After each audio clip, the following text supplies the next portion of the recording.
Assalamualaikum warahmatullahi wabarakatuh. Baiklah, saya di sini akan mempresentasikan dengan kepadatan dan kondisi habitat kerang kimah Cardidae tridacninae di beberapa lokasi di perairan Sulawesi Utara. Menurut penulis Ucuyano Arab.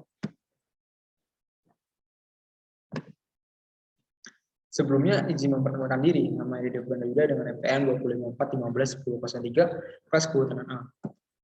Pertama ada pendahuluan. Kimah termasuk jenis kerang laut dari famili Cardidae kelas PLD, merupakan jenis kerang dengan ukuran terbesar di dunia dan mampu bertahan hidup sampai umur 8 tahun. Anggota dari famili ini terdiri atas dua genera, yaitu Tridacna dan Hippopus. Kerang kimah yang dapat ditemukan cukup mudah di perairan Indonesia, terutama di perairan timur Indonesia, meliputi 7 jenis kimah antara lain Tridacna crossae, Tridacna squamacea, Tridacna maxima. Tridacna dirasa, Tridacna gigas, Hippopus, dan Hippopus porcellanus. Di seluruh dunia diketahui terdapat 8 jenis. Suatu jenis yang tidak ditemukan di perairan Indonesia adalah jenis Tridacna tauphora yang memiliki sebaran di perairan Fiji dan Tonga. Wilayah sentral Pasifik bagian barat, kimah merupakan salah satu komoditas budaya internasional, bernilai ekonomis tinggi sebagai bahan makanan, bangunan dan kerajinan tangan. Bahkan anakan kimah hidup juga menjadi salah satu komoditas perdagangan akuarium hias air laut. Kerang kimah telah dimasukkan ke dalam daftar CITES sampai di gua dan daftar IUCN Red List of Threatened Species IUCN. Peraturan serupa telah dikeluarkan oleh pemerintah Indonesia melalui Surat Keputusan Menteri Kehutanan Nomor 2 KPTS 2 tahun 1987 dan Peraturan Pemerintah Nomor 7 tahun 1999 yang mengatakan bahwa kimah termasuk biota yang dilindungi. Penelitian populasi kerang kimah perlu dilakukan mengingat terbatasnya data dan informasi. Kerang kimah di wilayah perairan Sulawesi Utara, penelitian tentang keberadaan kerang kimah khususnya di wilayah Bunaken dan Selat Lembah pernah dilakukan, tapi cakupan dalam penelitian tersebut sangat terbatas.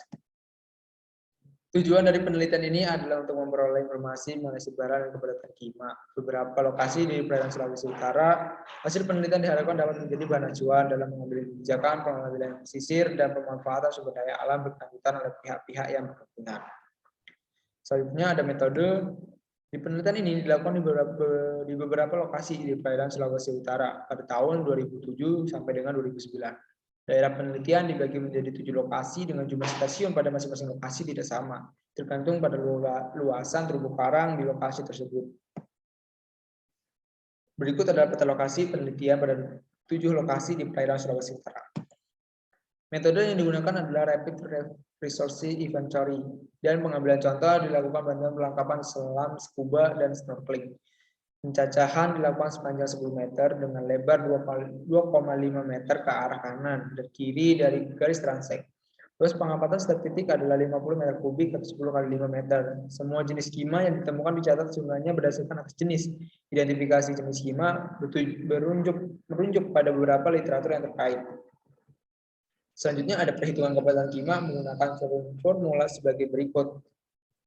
Menurut Snedecor dan Cochrane tahun 1980, itu dimanakah sama dengan DI per NI kali A, di manakah rata-rata kepadatan, NI jumlah daerah pengamatan, DI jumlah individu dari seluruh daerah pengamatan, dan A luas masing-masing daerah.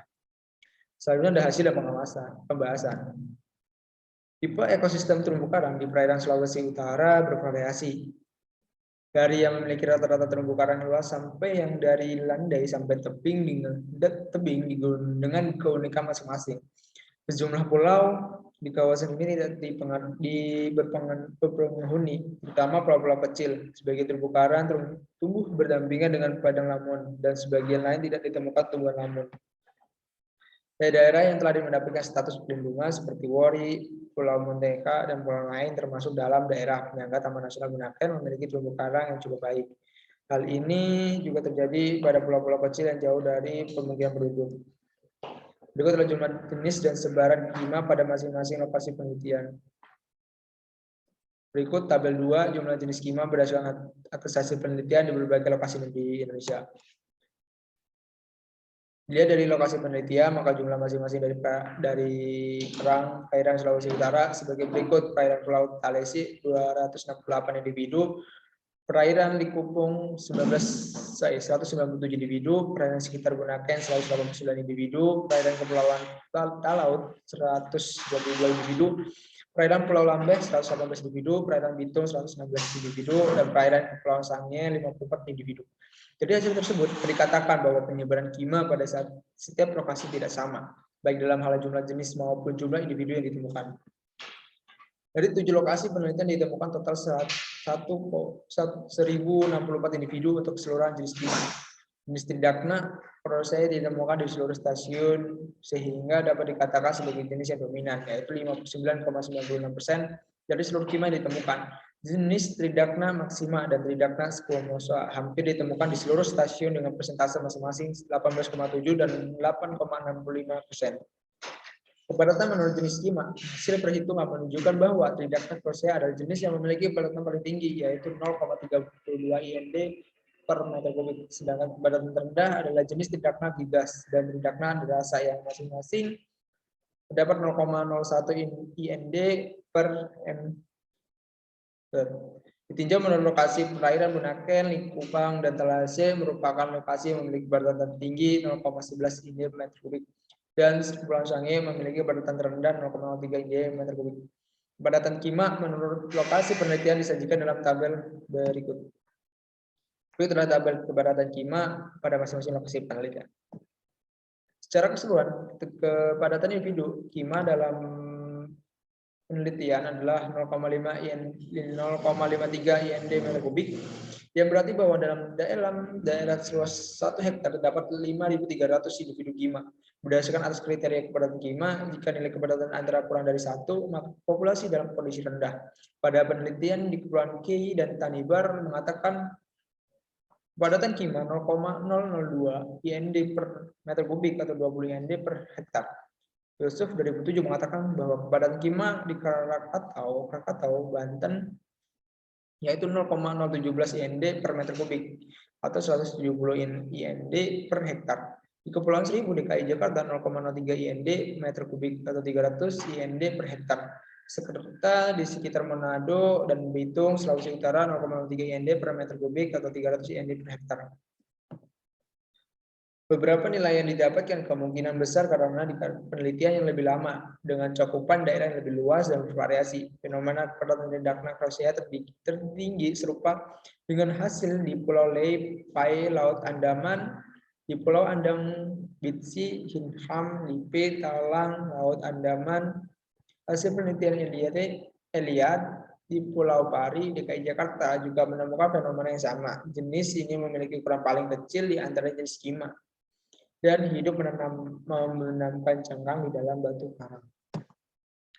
Habitat kima memiliki habitat pada terumbu karang yang menempel atau menggelamkan cangkang pada substrat dan menggunakan bius.